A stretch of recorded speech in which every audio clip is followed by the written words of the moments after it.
Discernment for me is the basis and the foundation of mission. So what we've tried to do is promote a center where there is a focus on prayer, a focus on the discernment of the call of God. How is the Spirit of God working in this day and age?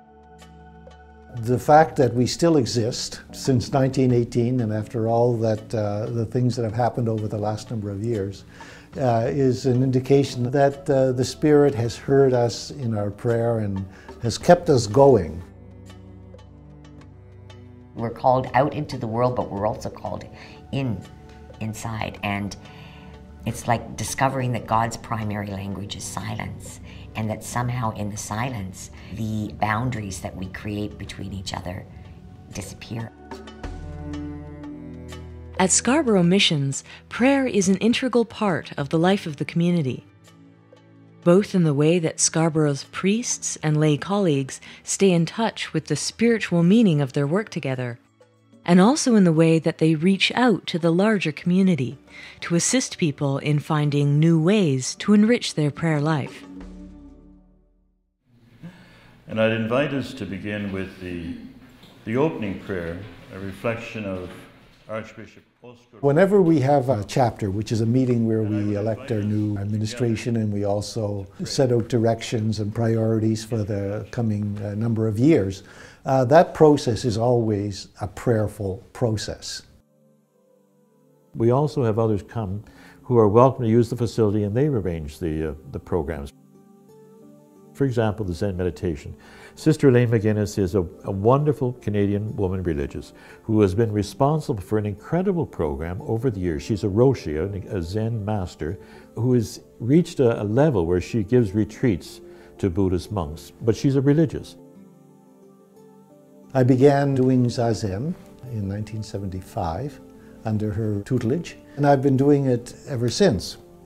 But one of the things, or at least unexpected things for me, has been something that's developed over the years in doing Zen meditation and reading Zen material.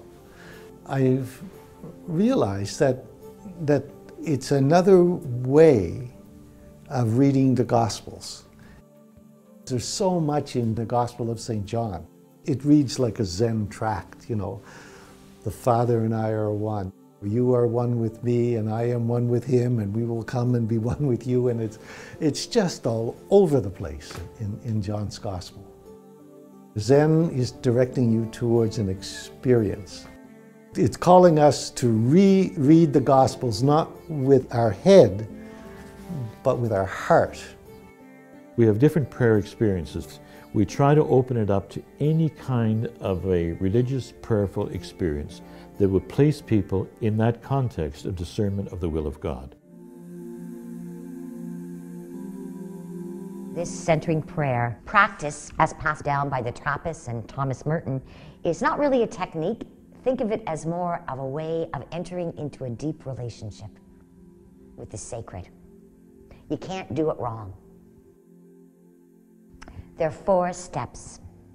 First thing you do to practice this tradition is choose a sacred word as a symbol of your intention to consent to God's presence and action within. For example, you might choose Jesus, Abba, God, Mother Mary, love, peace, let go, faith. Second guideline, you're invited to make yourself really comfortable. Eyes closed, settled, silently, and inwardly introduce this sacred word very gently. The third stage, or guideline. When you experience yourself getting distracted, engaged with your thoughts, return ever so gently to your sacred word. It's impossible to get rid of thoughts, but just let them go. And finally, the fourth guideline. At the end of the prayer period, which is usually about 20 or 30 minutes, we come in silence into this great mystery, we begin to savor how intimately we're connected to one another and to all that is. At Scarboro, priests and laity are on a path of discovery in their prayer lives, finding a way to add new practices to enrich existing forms of prayer. In fact, the so-called newer forms actually draw on the early days of the Christian Church. It's kind of new, and might even think, oh, this is New Age, but it really is Old Age, and from the Desert Fathers and the prayer life of Jesus, may they be one. I mean, it's all there, but we've lost it as Catholics, and we're just reclaiming it again. Scarboro Missions today is a center of interfaith understanding as well as prayer. It is not surprising that, as it brings together people of many faiths, learning to understand each other, that there would be an exchange about the different ways of prayer, and that there would be ways for people of different faiths to now pray together. And every time you hear a sound, imagine like a drop of water that it touches you in your forehead. Do that aloud. You discover the unity in the silence. Yeah. And we've had Hindus and Muslims and Jews and Sikhs all in one room in silence. Oh my God, that takes you to a level of where the Spirit's at work.